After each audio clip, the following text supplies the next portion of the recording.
بسم اللہ الرحمن الرحیم۔ آج کا ہمارا سبق ہے المصیغہ، 50 نمبر سبق ہے، باب ششم ہے فاعل یفعل۔ فاعل یفعل اور اس باب کو دونوں بکسر العین فیہما، ماضی میں عین کلمہ بھی مکسور ہے اور مضارع میں بھی عین کلمہ مکسور ہے، دونوں مکسور ہے۔ اور الحسب یہ مصدر ہے اور یہ بھی مصدر ہے الحسبان۔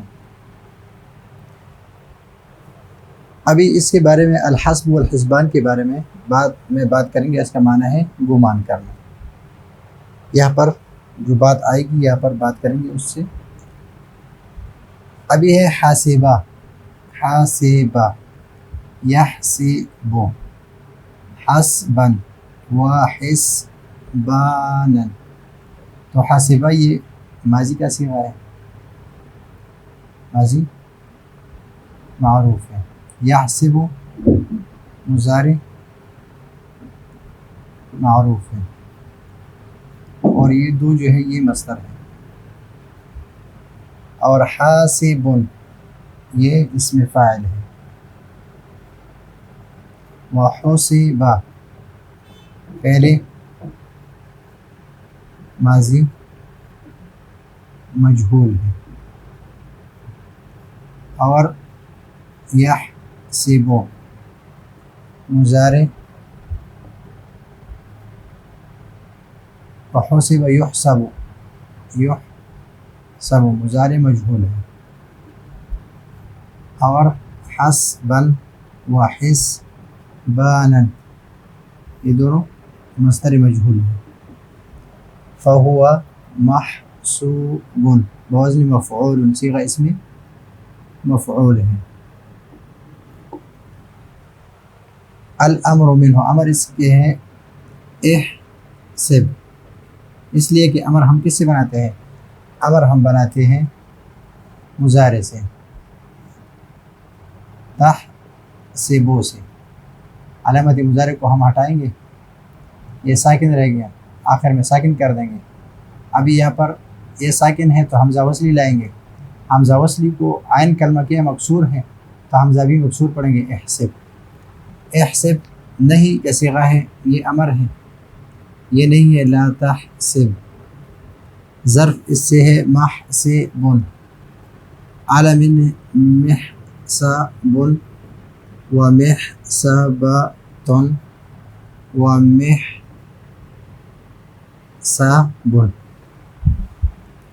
اس میں تبذیل کا صیغہ ہے احسب، مؤنث کا صیغہ ہے حسبہ، تثنیہ کا صیغہ ہے احسبان وحسبیان، جمع کا صیغہ ہے جمع مذکر احسبونا، اور جمع مکسر ہے احاسب، یہ حسب وحسبیاتن جمع تکسیر ہے اور مؤنث ہے۔ اب یہاں پر اس باب میں صحیح حاسبہ یحسب کے علاوہ نہیں آتا، لیکن ایک ہے کہ ناعمہ ہے، اس میں کیا ہے؟ ناعمہ، لیکن کتاب میں یہ کہ اس باب سے صحیح حاسبہ یحسب سے نہیں آتا، حاسبہ یحسب کے علاوہ نہیں آتا۔ اتنے جتنی بھی ہیں یہ آپ دیکھ لیں، یہ آپ یہ دیکھ لیں، یہ ومقا، وثقا، وفقا، ورثا، ورعا، ورما، اور یہ وعرا، وحرا، ولہا، وہلا، وعما، او وطئا، اور یہ وطئا، یہ یئسا، اور یہ یبسا۔ یعنی اس سے مثال ہے، مثال کس کو کہتے ہیں؟ معتل الفا ہو، یعنی فا کلمے میں حرف علت ہو، اور اس کی بھی فا کلمے میں حرف علت ہے۔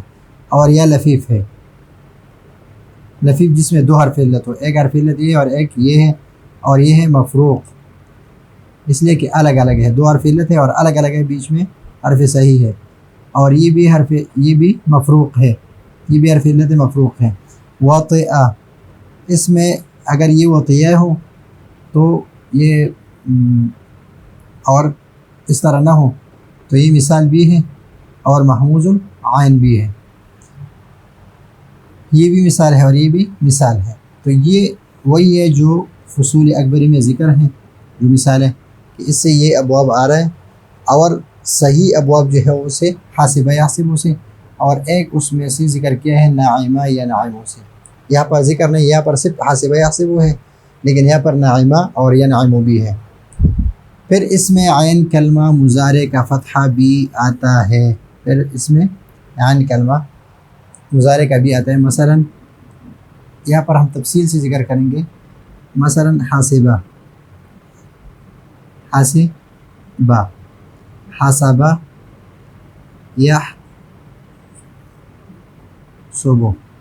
حاسبہ یحسب جو ہے، اگر حاسبہ یحسب ہے اس کا مصدر جو ہے حساباً و حسباناً، اس کا معنی آ رہا ہے شمار کرنا، عدہ و احصاہ یا قدرہ، قدرہ کا معنی یعنی اندازہ لگانا، شمار کرنا یا اندازہ لگانا۔ اگر مصدر کیا ہو حساباً و حسباناً ہو، یعنی نصر ینصر سے ہو۔ اگر اس کا مصدر حاسبہ،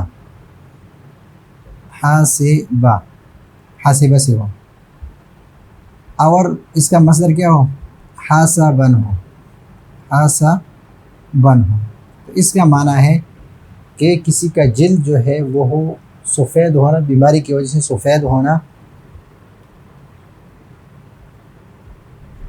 ابیضت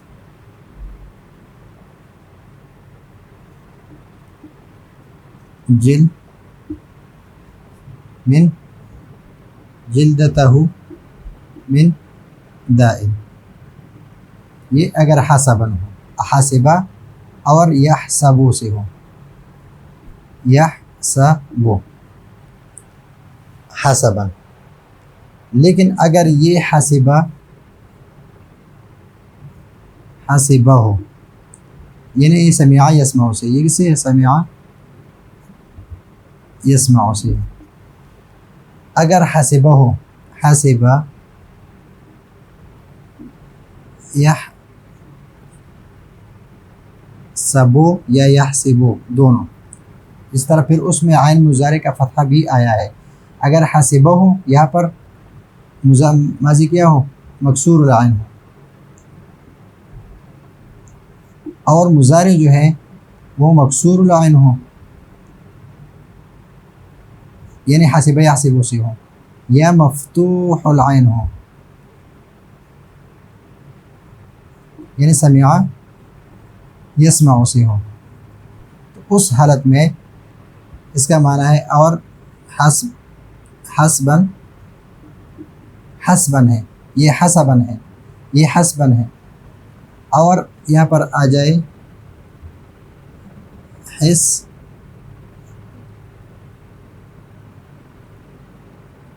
حسبانن یا حسبانن ہے، حساباً جو شمار کرنا ہے، اور یہ نصر ینصر سے ہے، نصر ینصر سے، حساباً و حسبانن یعنی عد و احصاہ و قدر، یعنی شمار کرنا اور اندازہ لگانا۔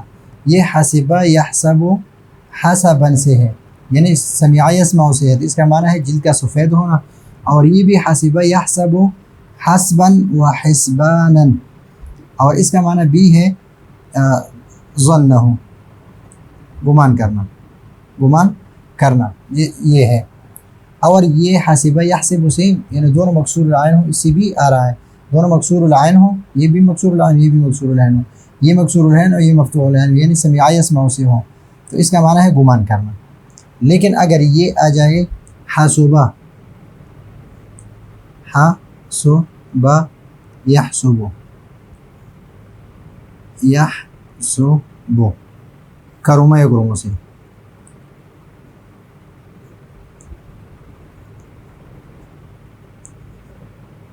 اور حسباً مصدر کیا ہو یہ ہو اور کس سے آ جائے کروما یکرمو سے، تو اس کے معنی ہوگا کہ کسی کے باپ دادا کے مختلف طریقوں سے کوئی شرافت ہو، کوئی شرف ہو، کوئی عزت ہو، تو اس کو کہتے ہیں حسب۔ حسب اور نسب جس کو ہم کہتے ہیں کہ حسب یحسب، یعنی کان لہو ولی آبائه شرفا كان له ولآبائه شرف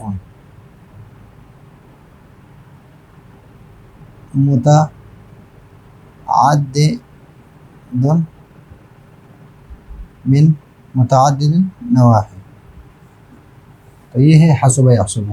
یعنی پھر اس میں عین مضارع کا فتحہ بھی آتا ہے، تو یہ صرف حسبا و حسبانا کی بات جو ہے ہم کر رہے ہیں، باقی یہ سمع یسمع سے دوسرے معنی میں بھی آ رہا ہے، نصر ینصر سے حسب یحسب حسابا و حسبانا بھی آ رہا ہے، اور کرم یکرم سے حسب یحسب حسبا کان له ولآبائه شرف من متعدد النواحی، متعدد نواحی، متعدد اطراف سے، یعنی اس کے لیے شرف اور عزت ہو اس ان کے لیے، آبا کے لیے، تو اس کو کہتے ہیں حسب یحسب حسبا۔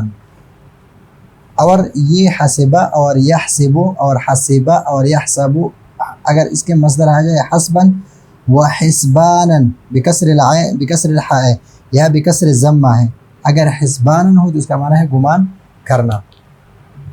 البتہ دوسرے چند کلمات، مثال چند کلمات، یہ چند کلمات ہے ومقا وبقا وسقا وفقا ورسا ورعا ورما، یہ مثال ہے۔ یہ وعرا وحرا ولہا وہلا، اس لیے کہ یہ فا کلمے میں کیا ہے؟ حرف علت ہے۔ وعما وطئا یبسا یئسا، تو یہ بھی مثال ہے۔ اور یا لفیف ہو، لفیف جس طرح وریا اور ولیا، اور اگر اس کو لے لے یا تو وطیا وطئا، تو یہاں پر یہ اس کے دوسرے چند کلمات جو ہے مثال اور لفیف اس باب سے آ رہا ہے، تو یہ بات اس باب سے صحیح حاسبہ یحسب کے علاوہ نہیں آتا، تو فصول اکبری نے، صاحب فصول اکبری نے اس کو بھی ذکر کیا ہے۔ پھر اس میں عین مضارع کا فتحہ بھی آیا ہے، تو عین مضارع کا فتحہ اگر مصدر یہ ہو حسبا و حسبانا ہو تو یہ سمع سے بھی آ رہا ہے اور حسبہ یحسب سے بھی آ رہا ہے، اور معنی یہی گمان کرنا ہے۔ لیکن اگر حسبہ یحسب سے ہو، سمع یسمع سے ہو، اور اس کے مصدر جو ہے حسبا ہو، تو اس کا معنی ہے ابیضت جلدتہ من داء، بیماری کی وجہ سے جلد کا سفید ہونا۔ اور اگر نصر ینصر سے حسبہ یحسب اور اس کا مصدر کیا ہو حسابا و حسبانا، یہاں پر یہ حسبانا ہے اور یہ حسبانا ہے، اس کا معنی ہے کہ شمار کرنا، اندازہ لگانا۔ اور اگر یہ کرم یکرم سے لے لیں، کرم یکرم سے، تو حسبا حسب یحسب حسبا، تو اس کا ہے کہ کان لہ ولآبائه شرف من متعدد النواحی، یعنی مختلف نواحی سے ان کے لیے اور ان کے آبا کے لیے شرف ثابت ہو۔ کان لہ ولآبائه شرف ثابت من متعدد نواحی، کہ اس کے لیے شرف ثابت ہو متعدد نواحی سے۔ یہاں پر پھر اس میں عین مضارع، یعنی عین مضارع کا فتحہ بھی آیا ہے، یعنی یہ سمع یسمع سے بھی مستعمل ہے اسی معنی میں اور اسی مصدر کے ساتھ، اسی مصدر کے ساتھ اور اسی معنی میں سمع یسمع سے بھی مستعمل ہے۔ باقی یہ مستعمل ہے سمع یسمع سے اگر مصدر الگ ہو، حسبا ہو، تو اس کا معنی ہے کہ جلد کا سفید ہونا، اور نصر ینصر سے حسب یحسب اور مصدر ہو حسابا و حسبانا، تو شمار کرنا اور اندازہ لگانا، اور اگر یہ کرم یکرم سے ہے تو حسب کے معنی میں ہے۔ اور البتہ دوسرے چند کلمات مثال اور لفیف سے اس باب سے آتے ہیں، تو یہ فصول اکبر نے عامہ کو ذکر کیا ہے، اور یہاں پر جتنی بھی ہے یہ مثال ہے۔ یعنی مثال کس کو کہتے ہیں؟ معطل الفا، یعنی فا کلمے میں حرف علت ہو، یہاں پر بھی حرف علت ہے، یہاں پر بھی حرف علت ہے، یہاں بھی حرف علت ہے، یہاں بھی حرف علت ہے، یہاں یہ سب مثال ہے، یہ سب مثال ہے، مثال واوی اور مثال یائی ہے، اور یہ دو جو ہے یہ لفیف مفروق ہے۔ تو یہ ہے آج کا ہمارا سبق، اگلے سبق کے لیے اجازت چاہتے ہیں، اللہ حافظ۔